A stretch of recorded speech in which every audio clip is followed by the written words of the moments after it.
Olá, turminhas do quinto ano. Agora é hora da nossa aula de História. Vamos continuar nossos estudos sobre marcos da memória e hoje vamos ver sobre o 13 de maio e a comunidade negra. Vamos falar sobre a data 13 de maio. Nos lembra a data da libertação dos escravos, um grande marco para a nossa memória, como também a data de 20 de novembro, também um marco muito importante para a memória do povo brasileiro.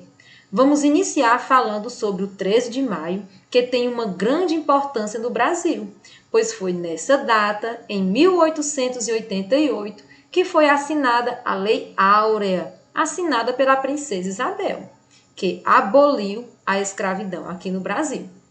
Turminha, a abolição da escravatura foi um processo lento e gradual, conduzido pelas elites do Brasil de uma maneira bem conservadora. Então, até chegar à Lei Áurea, passou-se por um grande processo. E o primeiro deles foi a assinatura da Lei Eusébio de Queiroz, uma lei muito importante, pois ela proibiu o tráfico de escravos para o Brasil. Depois veio a Lei do Ventre Livre. Após a assinatura dessa lei, todo filho de escravo já nascia livre. Depois veio a Lei do Sexagenário.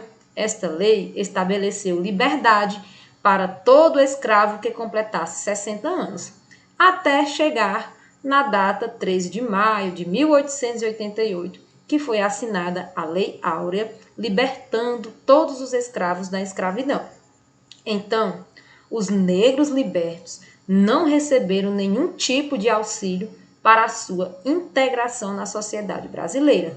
E assim iniciou outro processo de luta. Turminha, o Brasil foi o último país do continente americano a abolir a escravidão. Uma vez abolida a escravidão no país, o negro liberto não recebeu nenhum tipo de auxílio do governo para que pudesse sobreviver. E com a falta de oportunidades, fruto do racismo, o quadro de desigualdade também perpetuou-se em nosso país e gera reflexos até os dias atuais. Sabemos que é muito difícil para os povos negros sobreviverem diante de tanta dificuldade. Muitos movimentos de luta para superar o racismo e essa desigualdade aconteceram e ainda acontecem. Por isso que escolheram uma data muito importante para representar essa luta. E esta data simboliza o Dia Nacional da Consciência Negra. É uma data de celebração e de conscientização sobre a força, a resistência e o sofrimento que a população negra viveu no Brasil. Esta data, 20 de novembro, ela não foi escolhida por acaso. Ela foi feita para ser uma homenagem à data de morte de Zumbi de Palmares. No dia 20 de novembro de 1695, ele foi morto em uma emboscada. Morreu então nesta data o símbolo da resistência à escravidão. Por isso, dia 20 de novembro foi escolhido também para celebrar, simbolizar esta resistência. Zumbi de Palmares, como ele é conhecido, chama-se assim porque ele liderou o maior quilombo do Brasil, o Quilombo de Palmares.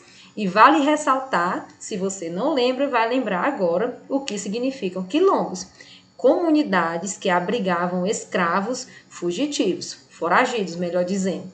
Essas comunidades eram locais que representavam como se fosse uma parte de uma comunidade africana.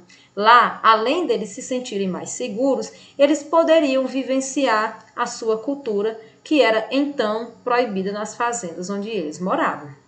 Turminha, tanto a data 13 de maio, que estabelece heranças da escravidão que permaneceram quando os escravos foram libertos, esse 13 de maio de 1888 passou a ser um dia de reflexão sobre o racismo e também formas de superá-lo.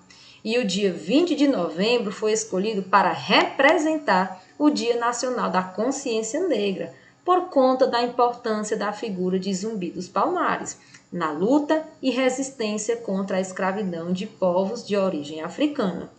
Cada uma dessa data com a sua devida importância por meio aí dos acontecimentos, dos fatos que elas nos fazem lembrar. Essa foi a nossa aula de história. Aguardo vocês na nossa próxima aula.